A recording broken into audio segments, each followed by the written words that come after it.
अब हम डिस्कस करते हैं atomic mass and relative atomic mass. Okay, so सबको पता है कि एटम क्या है, एक बहुत छोटी क्वांटिटी है और उसका मास भी क्या होता है, बहुत ही छोटा। तो हमने यहाँ पर उसको रिलेट करना पड़ेगा। किससे रिलेट करते हैं हम? कार्बन से। तो कार्बन के हमें पता है 3 आइसोटॉप्स होते हैं, 12, 13 एंड 14।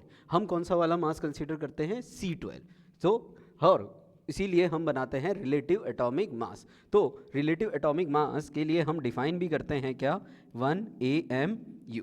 ओके, 1 AMU का मतलब क्या है कि 1/12 of mass of 1 C12 atom isotope. ठीक है, तो C12 वाला आइसोटॉप हमें लेना है, उसका 1/12 करना है, तो वो हमारा क्या कहलाता है? 1 AMU। फिर हमारे लिए कहानी बहुत आसान बन जाती है। फॉर एग्जाम्पल हम लेते हैं हीलियम।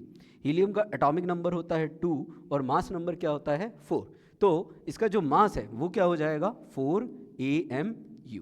ओके, ऐसे ही हम अगर एग्जाम्पल लें, जैसे कि sodium, mass number 23, atomic number 11, तो इसका जो रिलेटिव मास हो जाएगा वो क्या हो जाएगा? 23 AMU। सो AMU एक यूनिट है, जैसे कि हम पहले ग्राम्स में बातें करते थे, फिर केजी में, कभी टर्न्स में, तो ऐसे ही इसको भी हमने रिलेट किया है, तो वो हो जाता है हमारा रिलेटिव एटॉमिक मास। ओके, फिर ऐसे ही एटॉमिक मास यूनिट है, और 1 AMU की अगर हम वैल्यू निकालें वो कितनी आती है? 1.66 इंटू 10⁻⁻24 ग्राम। अगर आपको ये वैल्यू याद नहीं रहती है तो इसको एक सिंपल सा 1/6.022 into 10⁻23 that is Avogadro number. तो यहाँ से भी आप इस वैल्यू को ईजिली याद कर सकते हैं। ओके, जब भी हमारे पास अगर मॉलिक्यूल आता है तो बहुत सी बार हम यूनिट क्या यूज़ करते हैं? U। ठीक है, तो इस तरीके से हमारा ये AMU कंप्लीट होता है। वैसे ही ग्राम एटॉमिक मास। अब देखो, प्रैक्टिकली पॉसिबल नहीं है कि हम एक एटम कभी ले। ओके, तो हम उसको कन्वर्ट कर देते हैं, जैसे बोलते हैं ना डजन। डजन में कितना होता है कि 1 डजन है, तो इसका मतलब क्या है कि 12 है। कि 1 डजन पेंसिल है तो कितनी पेंसिल है? 12 पेंसिल है। तो उसी हिसाब से हमने इसको भी कन्वर्ट किया है, किसके? ईजी बनाने के लिए। तो किसी का भी मास, उसका एटॉमिक मास अगर किस में है? ग्राम में, है ना। जैसे कि एक सिंपल सा एग्जांपल लेते हैं हम, हीलियम। ओके, मास कितना है? 4। अब हम इसको दो तरीके से लिख सकते हैं। फर्स्ट लिख सकते हैं 4 AMU, सेकेंड लिख सकते हैं हम 4 ग्राम। 4 AMU means mass of 1 atom of helium. ये 4 ग्राम क्या है कि उसका ग्राम में मास आ रहा है, तो ये एक्चुअल में क्या होता है? हमारा ग्राम एटॉमिक मास होता है। तो इसका मतलब क्या है? ये मास ऑफ 1 मोल। तो यहां पर हमारे पास एक नई टर्म इंट्रोड्यूस होती है, that is mole. What is mole? जैसे मैंने अभी बताया, जस्ट लाइक ए डजन। एक डजन में 12 होते हैं, वैसे ही 1 मोल में कितना होता है? 6.022 इंटू 10⁻23। ओके, फॉर एग्जाम्पल मैंने बोला कि 1 मोल पेंसिल है, तो कितनी पेंसिल है? 6.022 इंटू 10⁻23। अब इतना हमारे पास टाइम नहीं है, तो हम क्या करते हैं, इसको शॉर्ट फॉर्म में भी लिख सकते हैं Na जस्ट रिप्रेजेंट कर रहा है 1 मोल की वैल्यू को, दैट इज 6.022 इंटू 10⁻23। तो किसी का भी एटॉमिक मास, ये ध्यान रखना, 4 ग्राम ही होना चाहिए। अगर वो 8 ग्राम बोले तो वो पहली बात तो उसका एटॉमिक मास नहीं है। एटॉमिक मास की जो वैल्यू है वो किस यूनिट में आनी चाहिए? ग्राम में। तो वो बन जाता है हमारा ग्राम एटॉमिक मास, और वो क्या होता है? हमारा 1 मोल का मास। ओके, सेकेंड, जैसे ये एक और एग्जांपल दे रखा है कि एक एटम का जो मास है वो हमारा कितना है? 50 AMU, और 1 मोल का जो मास है वो कितना है? 50 ग्राम। मींस कितने एटम्स का मास हो गया वो? 6.022 इंटू 10⁻23। कैलकुलेशंस में हमेशा ध्यान रखना, 0.022 लेना जरूरी नहीं है, हम 6 इंटू 10⁻23 से भी कर सकते हैं। बाकी जनरली आपको ऑप्शन से इजीली पता चल जाएगा कि कब कंसीडर करना है और कब कंसीडर नहीं करना है। ओके, तो अब देखो एक क्वेश्चन क्या है कि हमें 10 ग्राम एटम का मास पूछा है। एक एटम का मास कितना है? 15। हमें कितने का पूछा है? 10 ग्राम। तो यूनिट्स का ध्यान रखना, क्या कि 50 ग्राम के अंदर कितना मोल होगा? 1 मोल। तो 10 ग्राम में क्या होगा? तो सिंपल यूनिटरी मेथड लगा सकते हैं। 1 ग्राम में कितना होगा? 1/50। तो 10 ग्राम में कितना होगा? 10। तो कितना हो गया? 1/5 मोल। लेट्स से उसने हमसे पूछा है नंबर ऑफ एटम्स। एक मोल में कितने एटम्स हैं?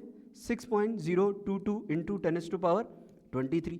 तो 1/5 मोल में कितने होंगे? 1/5 into 6.022 into 10⁻23 which can be written as 1/5 n। बस ये ध्यान रखना यहाँ हमेशा एटम्स। तो ये छोटी छोटी चीज़ों का अगर आप ध्यान रखोगे तो बहुत ही आसान हो जाता है आपका mole concept. Clear?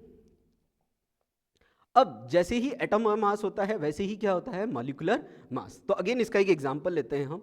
Let's say हमने लिया CO2। अब CO2 को हम दो तरीके से लिख सकते हैं। पहला, CO2 का मॉलिक्यूलर मास निकालें, कार्बन 12 प्लस 2 इंटू 16। सो ये कितना हो जाएगा आपका? 44। तो आप या तो 44U लिख सकते हो या क्या लिख सकते हो? AMU। यू अभी हमने देखा यूनिफाइड मास। ये किसका मास है? Mass of one molecule. Carbon dioxide के ये एक मॉलिक्यूल का मास है, लेकिन यही अगर क्वेश्चन में लिखा है 44 ग्राम, मींस मॉलिक्यूलर मास है बट किस में है? ग्राम में। मींस ये क्या है? Gram molecular mass. तो ये एक मॉलिक्यूल का मास ना होके ये कितने का मास है? एक मोल मॉलिक्यूल्स का। कितने का मास है? एक मोल मॉलिक्यूल्स, यानी 6 इंटू 10⁻23 मॉलिक्यूल्स का मास है। ओके, सो अगर आपका वो मोल्स मॉलिक्यूल दे रखा है तो वो मॉलिक्यूल के अकॉर्डिंग होगा, एटम दे रखा है तो एटम। ठीक है, तो इस तरीके से हमारा क्या होता है? Gram molecular mass. जैसे एक और एग्जांपल है H2SO4। H2SO4 का जो मॉलिक्यूलर मास है वो कितना आता है? 98। तो 98 अगर U लिखा है तो वो एक मॉलिक्यूल का मास है, और 98 ग्राम लिखा है तो वो Na मॉलिक्यूल्स का मास है, यानी 1 मोल मॉलिक्यूल्स का मास है। ओके, अब क्लियर है यहाँ तक? डन। जैसे कुछ एग्जाम्पल हैं, क्वेश्चन करते हैं। एक कंपाउंड है, उसका जो मास है वो 75 है। ओके, तो 75 है, तो एक एटम का मास कितना हुआ? एक मॉलिक्यूल या एक कंपाउंड का मास कितना हुआ? 75 AMU या U। तो 100 मॉलिक्यूल का मास कितना होगा? 7500। ओके, 7500। ऐसे ही 1 मोल का जो मास होगा वो कितना होगा? 75 ग्राम। बट हमसे पूछा है 0.1 मोल। ओके, तो वो कितना हो जाएगा? 75/1 इंटू 0.1, यानी 7.5 ग्राम। कितने का मास होगा वो? 0.1 मोल का। ओके, तो इस तरीके से सिंपल है। अगर देखो, अगर हम यूनिटरी मेथड यूज करते हैं तो हमारा यहाँ पे फॉर्मूला भी बन जाता है। क्या बना फॉर्मूला? ये क्या हो गया? जैसे कि ये हो गया हमारा, क्या हो गया? गिवन मास, ये नंबर ऑफ मोल्स, और ये गिवन नंबर ऑफ मोल्स। ऐसे ही नंबर ऑफ मोल्स का जो फॉर्मूला है वो क्या बन जाएगा हमारा? Given mass upon molar mass. तो इस तरीके से सिंपल बन सकता है। अगेन ये फॉर्मूला भी कहाँ से आया है? Unitary method. देखो, यूनिटरी मेथड को जितना सिंपल आप रखोगे, उसको यूज करोगे, उतना ही आपका क्वेश्चन बहुत ही सिंपल होता जाएगा। ओके, सो यहीं पे जो मोल कॉन्सेप्ट है, जो उसका अपन ने डिस्कशन किया है अभी, कि Na है, यानी उसकी वैल्यू क्या है? 6.022 इंटू 10⁻23। वो क्या है? मास ऑफ 1 मोल सब्सटेंस, और मोलर मास जो कहते हैं हम उसको। और 1 मोल के अंदर कितने पार्टिकल्स होंगे? 6.022 इंटू 10⁻23। बस ये ध्यान रखना है, एटम्स है तो Na एटम्स, मॉलिक्यूल है तो Na मॉलिक्यूल्स। ओके, तो अलग अलग तरह के क्वेश्चंस आते हैं जो अपन 1 बाय 1 देखेंगे। कि जैसे अभी मैंने बताया कि अगर नंबर ऑफ मोल्स निकालने हैं आपको तो क्या हो जाएगा? Given particles divide by Na। मास निकालना है तो given mass upon molar mass. जैसे अभी अपन ने 2 क्वेश्चन सॉल्व किए हैं। ओके, हाँ, एक कॉन्सेप्ट यहाँ पर है, आइडियल गैस इक्वेशन होती है हमारी, क्या? PV = nRT। ओके, तो जब भी कोई क्वेश्चन आइडियल गैस होती है तो वो एक इक्वेशन फॉलो करती है, PV = nRT। P is pressure, V is volume, N is number of moles, R is gas constant, universal gas constant, T is temperature. Okay, यहाँ पर हम ये वैल्यू लेते हैं। तो एट STP यानी क्या होता है? 0 डिग्री सेल्सियस और 1 एटमॉस्फेरिक प्रेशर। तो नंबर ऑफ मोल्स जो फॉर्मूला बनेगा वो क्या बनेगा? PV = RT। ओके, प्रेशर कितना कह रहा है? 1। ओके, नंबर ऑफ मोल्स, तो लेट्स से कि हमें क्या निकालना है? वॉल्यूम निकालना है। तो वॉल्यूम का फॉर्मूला क्या हो जाएगा? nRT/P। एक मोल का निकालना है। आर की वैल्यू ध्यान रखना, जब हमारे पास 2 वैल्यू होती है, एक होती है 8.314। ये वैल्यू क्या होगी? जब हमारे पास प्रेशर जो आएगा वो किस में आएगा? पास्कल में। पास्कल क्या होता है? न्यूटन पर मीटर स्क्वायर। वॉल्यूम क्या आएगा आपका? मीटर क्यूब में। मींस ये वैल्यू कब होगी? जब आपकी SI यूनिट्स होगी। एक आर की वैल्यू क्या होती है हमारी? 0.0821। ओके, ये कब आएगा? जब आपका प्रेशर किस में हो? लीटर में, या सॉरी, प्रेशर किस में हो? आपका ATM में। और वॉल्यूम किस में हो, लीटर में, तब आपको ये वैल्यू लेनी है। तो हमारे पास जो वॉल्यूम है हमें लीटर में निकालना है और जो प्रेशर है वो हमें एटमॉस्फेरिक में निकालना है। तो यहाँ हम वैल्यू पुट करेंगे 0.0821। टेम्परेचर 0 डिग्री सेल्सियस है बट हमें केल्विन में रखते हैं हमेशा टेम्परेचर। सो ये कितना हो जाएगा 273.15 केल्विन। प्रेशर हमें कितना दे रखा है 1 atm। ओके, तो यहाँ पर हम जब सॉल्व करते हैं तो 1 मोल गैस का जो वॉल्यूम आता है, कोई भी गैस हो एट STP, वो हमेशा फिक्स आता है, दैट इज 22.4 लीटर। कितना आता है 22.4 लीटर। ध्यान देने वाली बात है कि एट STP होना चाहिए, यानी स्टैंडर्ड टेम्परेचर प्रेशर। स्टैंडर्ड क्या होता है, टेम्परेचर कितना होता है 0 डिग्री सेल्सियस और प्रेशर कितना होता है 1 atm। उसके अलावा कंडीशंस पे ये नहीं आता है, तो ये केवल STP पे आता है, दैट इज 22.4 लीटर। ओके, तो इस पर कुछ प्रैक्टिस करते हैं हम क्वेश्चन। जैसे ये क्वेश्चन सॉल्व करना है, CH4 कितना है 3.2 ग्राम, कितना है 3.2 ग्राम। ओके, तो CH4 का सबसे पहले अगर हम मॉलिक्यूलर मास निकालें तो कितना आ जाएगा 16 ग्राम में हमारे पास कितना मोल आ गया बेटा 1 मोल। तो 3.2 ग्राम में कितना हो जाएगा 1/16 इंटू 3.2, जिसको आप सॉल्व करोगे you will get 0.2 moles. Again other question है कि हमें मास दिया हुआ है, अगेन सेम तरीके से है बट ध्यान रखना नाइट्रोजन है। मिस्टेक बच्चा क्या करता है, यहाँ मास रख देता है 14, नहीं, 2 नाइट्रोजन के एटम है, एक का मास कितना होता है 14, तो 14 2 जा हमारा 28। ये क्वेश्चन है, हमें नंबर ऑफ मोल्स पूछ रहा है। ओके, तो हमें पता है अभी हमने किया 22.4 लीटर में कितना होता है 1 मोल। तो 11.2 लीटर में कितना होगा 1 divide by 22.4 into 11.2, that is 0.5 mole. Okay, अगर आप नोटिस करो मैं सारे क्वेश्चंस को यूनिटरी मेथड से सॉल्व कर रहा हूँ डायरेक्ट फार्मूला की जगह, क्योंकि इससे आपको एक तो फार्मूला में कभी क्या होता है कि हम ये ऊपर वाली वैल्यू नीचे रख देते हैं, नीचे वाली वैल्यू को हम ऊपर रख देते हैं, जिसकी वजह से हमारे आंसर अपोजिट्स आते हैं। ये एक कॉमन मिस्टेक्स है जो बच्चों से हो जाती है एग्जाम के टाइम, तो इसीलिए यूनिटरी मेथड है। बाकी फार्मूला आप याद ही कर सकते हैं, that is given mass upon molar mass. और अभी अपन ने मेथड 1, मेथड 2, मेथड 3 में हमने वहाँ फार्मूलेज भी देखे हैं। तो अगेन क्वेश्चन पे डिपेंड करता है। ठीक है, चलो कुछ क्वेश्चन सॉल्व करते हैं कि find the mass and the volume at standard temperature and pressure. Means किसकी बात कर रहा है वो STP की, of 5 moles of hydrogen gas. Okay, तो इसको हम सॉल्व करते हैं। कितना है 5 मोल्स। तो सबसे पहले हम क्या निकालते हैं हाइड्रोजन गैस H2। मास कितना होगा बेटा इसका 2 ग्राम। 2 ग्राम मास है किसका 1 मोल का, तो 1 मोल का मास कितना हुआ बेटा 2 ग्राम। ओके, तो 5 मोल का मास कितना हो जाएगा, बहुत सिंपल क्वेश्चन है, that is 10 gram. 5 into 2 that is 10 ग्राम। अब पूछा है हमें वॉल्यूम, 1 मोल का जो वॉल्यूम है ओके वो कितना है हमारा 22.4 लीटर। तो 5 मोल का वॉल्यूम कितना हो जाएगा हमारा 5 इंटू 22.4 लीटर। ओके, ये इजीली आप सॉल्व कर सकते हो। ओके, आगे जो भी क्वेश्चन करें तो आप ये भी कर सकते हैं, वीडियो पॉज करके क्वेश्चन सॉल्व करें, बाद में आप मेरा सॉल्यूशन देखें तो आपको बहुत इजीली अच्छे से समझ में आएगा। ओके, अगेन एक 50 ग्राम का सैंपल है, क्या है calcium carbonate. So calcium carbonate is CaCO3। Okay, 1 by 1 एक एक चीज सॉल्व करते हैं। ओके, तो सबसे पहले सॉल्यूशन, फर्स्ट क्वेश्चन, तो कैल्शियम कार्बोनेट का मास निकाल सकते हैं हम 40 plus 12 plus 16 into 3।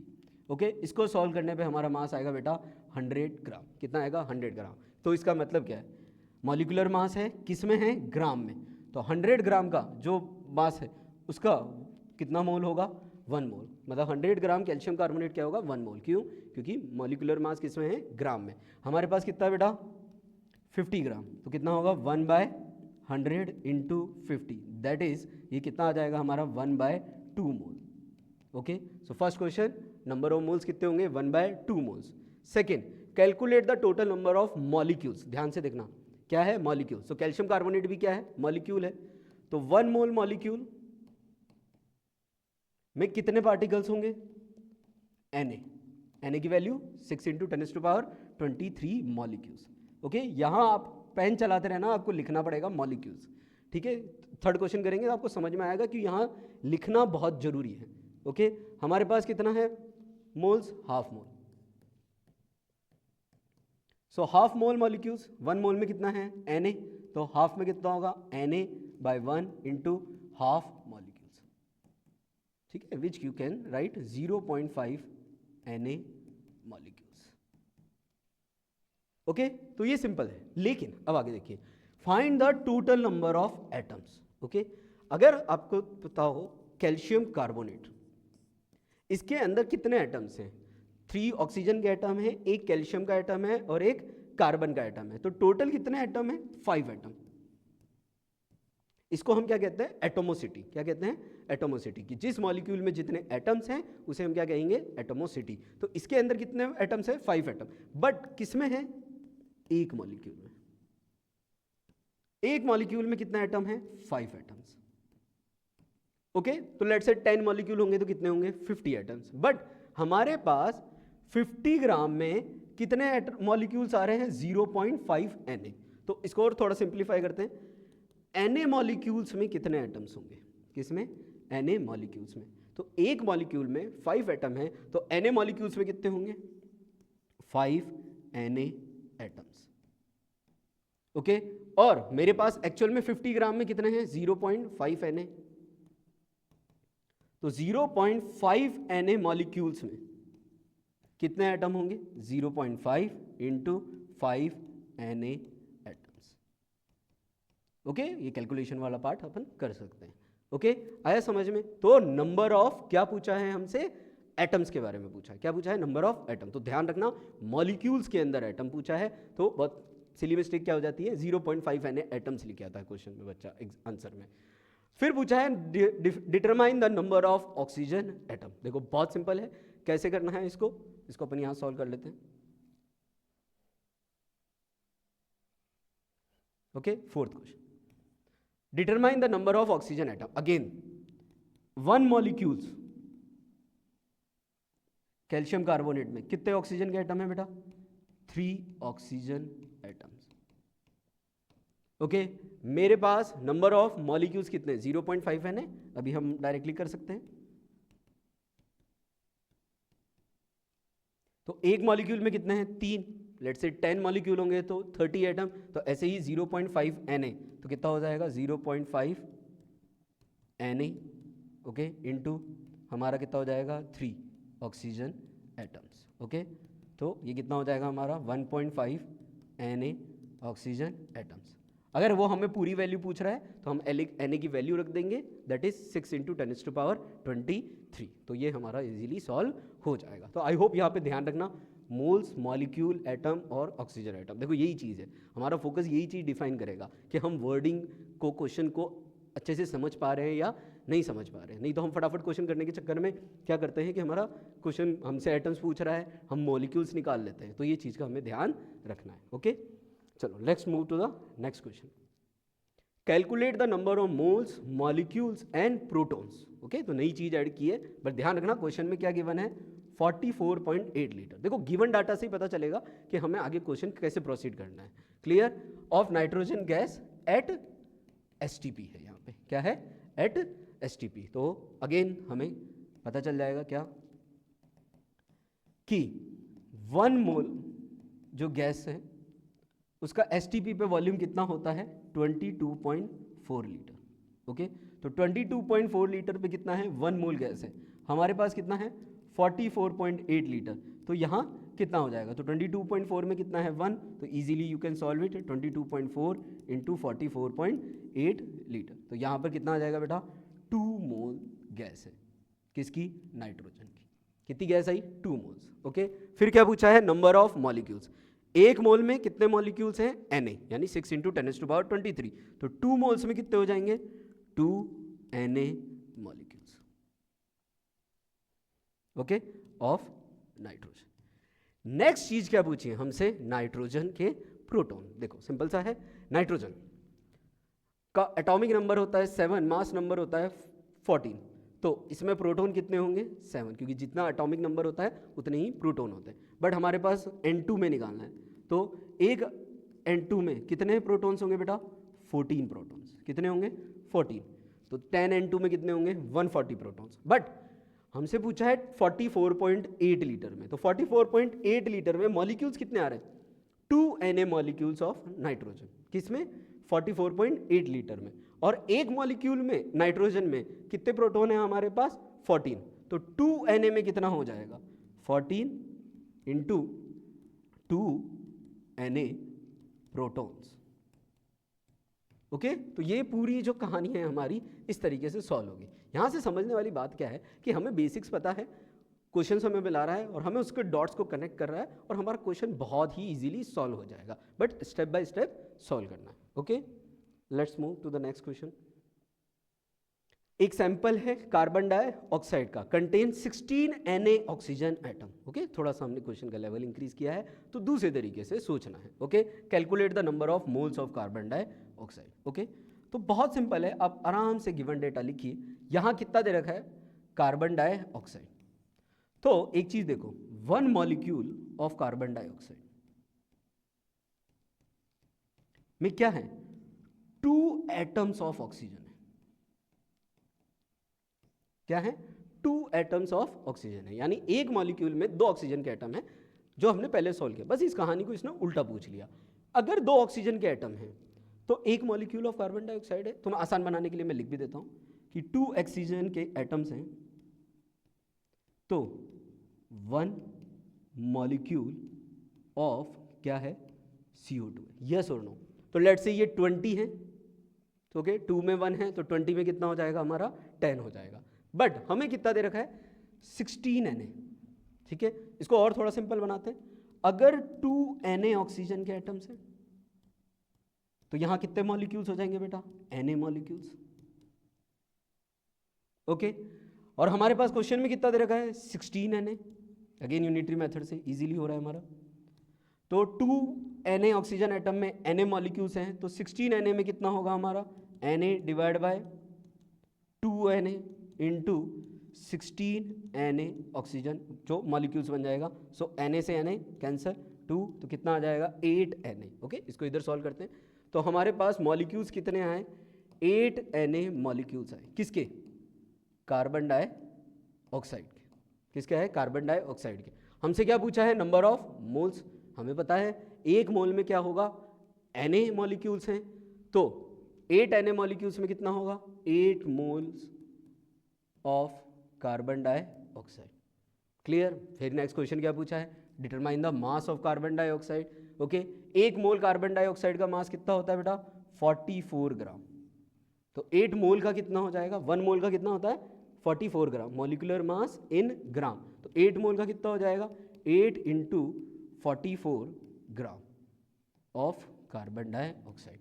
Again question में अगर आप नोटिस करो आपको बेसिक्स पता है, बस क्वेश्चन की लैंग्वेज को चेंज कर रहा है और उसको घुमा रहा है। तो जब भी ऐसे क्वेश्चन आए ये लाइन लिखो, आपको क्वेश्चन का आंसर इजीली क्लिक हो जाएगा। ठीक है मेन चीज है क्लिक कैसे करना है हमें क्वेश्चन को। अगेन गुड क्वेश्चन क्या है 180 ml ऑफ वाटर। ठीक है वाटर की डेंसिटी अगर हमें कभी भी गिवन नहीं है तो हम कितना मानते हैं 1 ग्राम पर ml। मीन्स 1 ml में कितना वाटर है 1 ml में कितना वाटर है बेटा 1 ग्राम। 1 ml में कितना वाटर है 1 ग्राम। मेरे पास कितना है 180 ml। तो 180 ml में कितना हो जाएगा 180 ग्राम। कितना हो जाएगा 180 ग्राम। सिंपल 180 ग्राम हो जाएगा। ओके तो 180 ग्राम क्या आ गया हमारे पास वाटर। अब आई थिंक क्वेश्चन हमारे लिए बहुत इजी हो गया। 180 ग्राम है। ओके 18 ग्राम क्या होता है वाटर का मास H2। 18 ग्राम में कितने हैं 1 मोल है और कितने मॉलिक्यूल्स होंगे Na मॉलिक्यूल्स। कितने मॉलिक्यूल्स होंगे Na मॉलिक्यूल्स किसमें 18 ग्राम में Na मॉलिक्यूल्स। हमारे पास कितना ग्राम है 180 ग्राम तो कितने मोल हो गए 10 मोल्स और कितने मॉलिक्यूल्स हो जाएंगे 10 Na मॉलिक्यूल्स। ओके अभी हमारा क्वेश्चन खत्म नहीं हुआ है, हमें पूछा है प्रोटॉन। Okay H2O। अगेन एक हाइड्रोजन में 1 प्रोटॉन होता है तो 2 में 2 protons plus oxygen atomic number 8 mass number 16 तो कितना हो गया 8। तो एक वाटर के मॉलिक्यूल्स में कितने प्रोटॉन्स हैं 10। कितने प्रोटॉन्स हैं बेटा 10। ठीक है तो 10 Na मॉलिक्यूल्स में कितने होंगे। अगेन वापस एक मॉलिक्यूल में 10 प्रोटॉन है तो 10 मॉलिक्यूल्स में कितने होंगे 100। बट हमारे पास कितने मॉलिक्यूल्स हैं 10 Na मॉलिक्यूल्स। ओके, सो 10 Na मॉलिक्यूल्स में कितने हो जाएंगे, 10 इंटू 10 Na प्रोटॉन्स।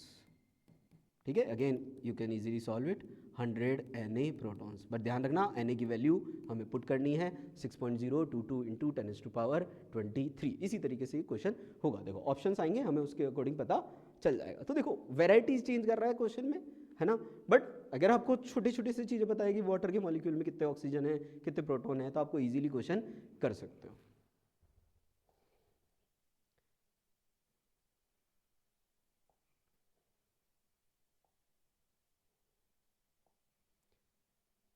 ठीक है, तो यहीं तक हम इसको कंक्लूड करते हैं, फिर नेक्स्ट टॉपिक पे चलते हैं। Okay, thank you.